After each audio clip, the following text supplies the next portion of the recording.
Hello and welcome back to the channel. So students, you had actually asked for videos for semester 2. I will be bringing more videos for semester 2. But at the same time, it's more important now that the time is less that we should be prepared with the kind of question paper we will get for semester 2. So this video, I'm going to discuss the pattern of semester 2 specimen question paper provided by ICSE Council. So be with me till the end of the video, and at the end I will tell you one important tip especially regarding the civics chapters of your syllabus. So let's get started.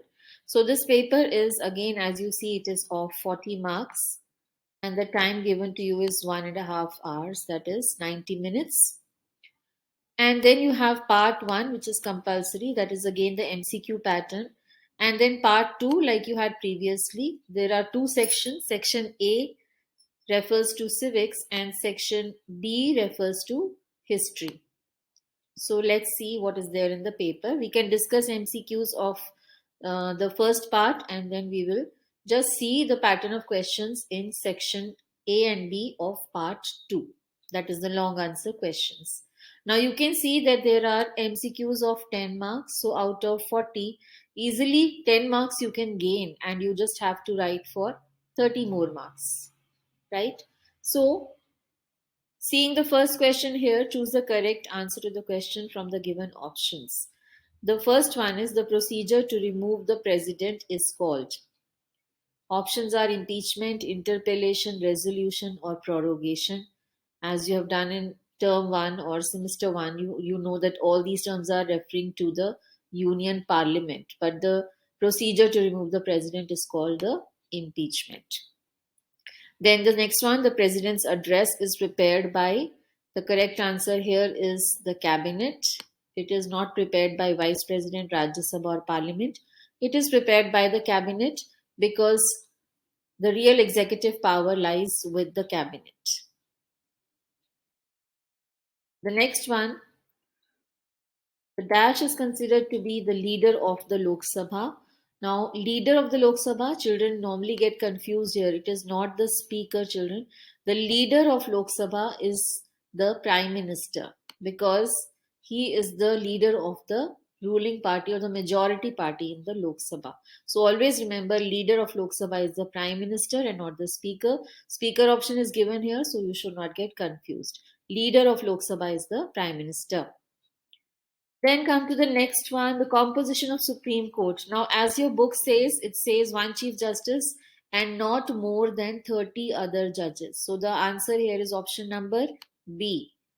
30 judges and one Chief Justice. Though it has recently changed also, but we will go as per the number given in the book and also in your uh, textbook as well as in the paper.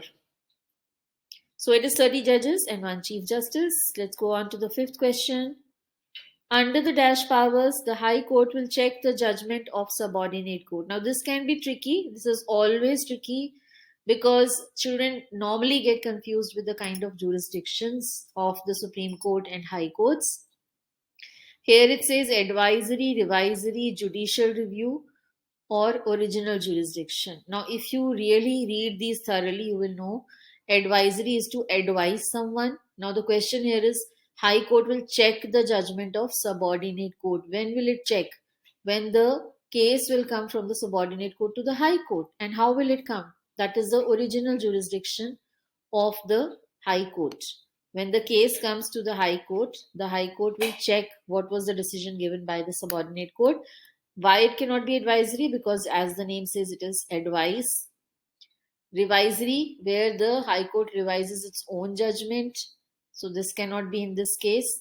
Judicial review is reviewing the laws made by legislature. So that doesn't apply to the statement. So only thing that remains is original jurisdiction of High Court, where it will check the judgment of the Supreme Court. Judgment of the subordinate court. Next question. Which of the following was not a common ideology of the dictators? Not a common ideology. So you have done whatever was common in the ideology of the dictators. Now here it is Faith in totalitarian rule, yes, both believed in that. One party, one leader, both believed in that. Aggressive nationalism, imperialism, both believed in that. What they did not believe was faith in communism. They actually had a fear of communism. So, this is the correct answer. This is not a common ideology of the dictators. And the next one is the International Court of Justice consists of how many judges? It is 15 judges. Here also you may get confused because they are elected for a 9-year term and there are 15 judges. So don't get confused with the number 9 here.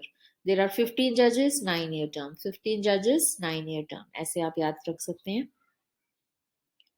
Coming to the next one, the non-permanent members of Security Council are elected by members of course, it is the General Assembly. The Treaty of Versailles mandated Germany to pay a war reparation of how many dollars? It was $33 billion. ये number तो आपको रट ही लेना चाहिए because even while you're writing the provisions of the treaty, you will have to write this number. How much was Germany required to pay as a war reparation or for the damages done during the war? Which of these countries was not a part of Berlin, Rome, Tokyo axis? बड़ी smartly a question दिया गया है.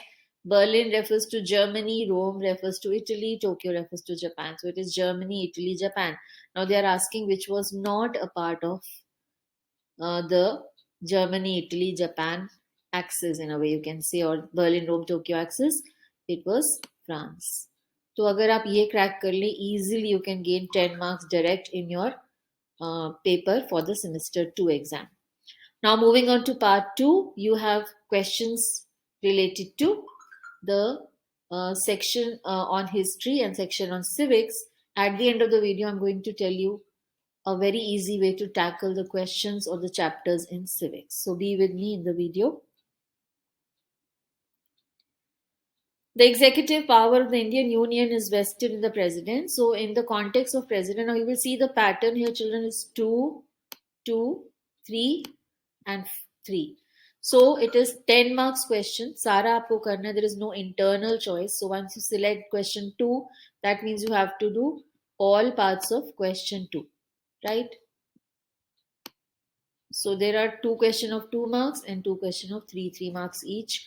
So first they've asked you give any 2 reasons for the indirect election of president.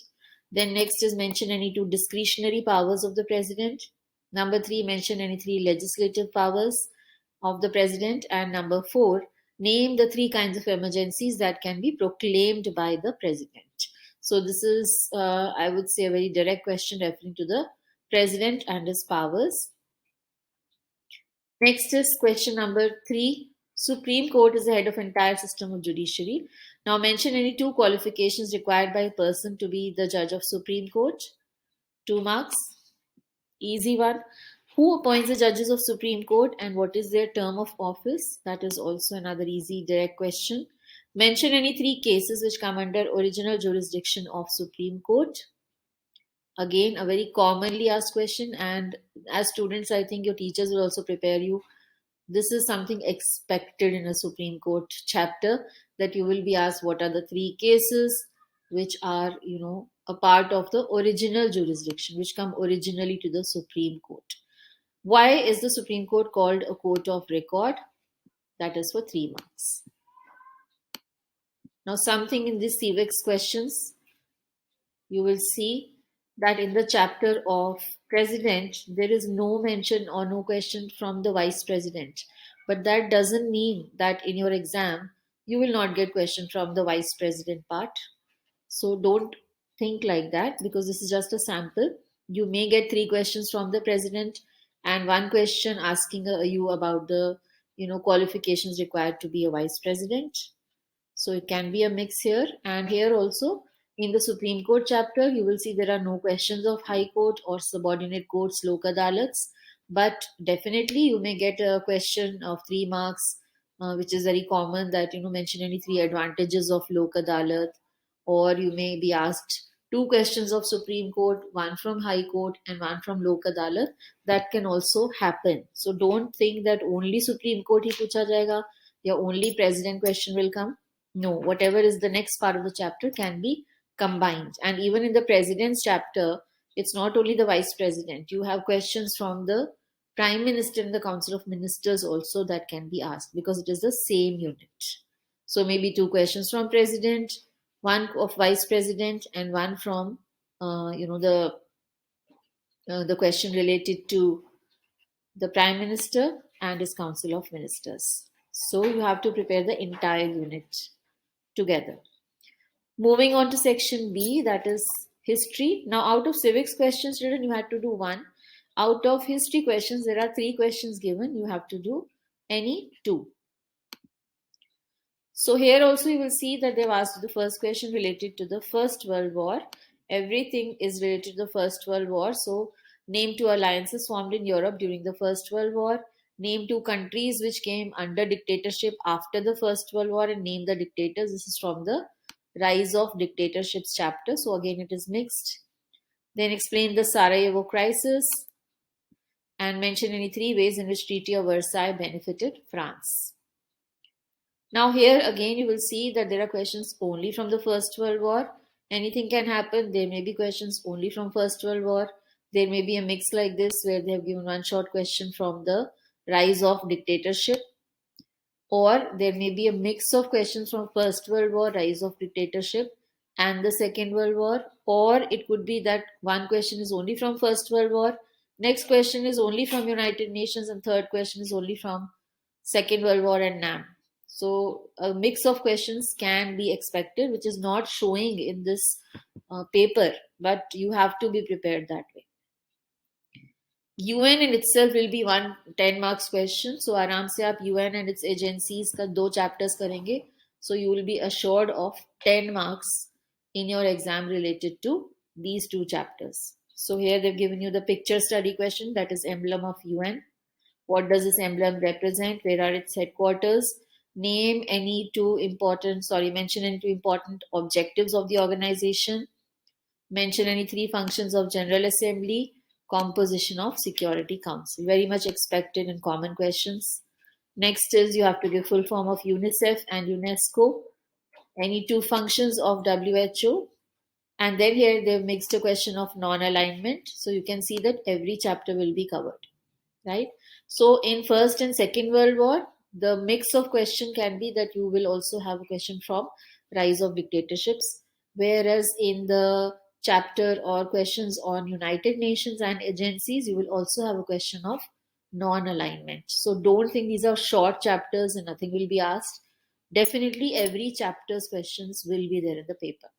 So here they've mixed it with the UN agencies. What is meant by the term non-alignment? Name any 2 founders of non-aligned movement and any 3 objectives of non-aligned movement.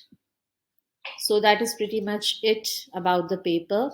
If you see this sample, you will realize one thing I wanted to tell you at the end of the video is that when you look at the question related to civics, at that time you must have this inclination that you can easily prepare one of the 2 units thoroughly. So अगर आप executive का unit कर रहे हैं तो thoroughly president, vice president, prime minister, council of ministers को इकट्ठा कर लीजिए. यू आर अश्योर्ड कि आप 10 मार्क्स का अच्छे से कर लेंगे.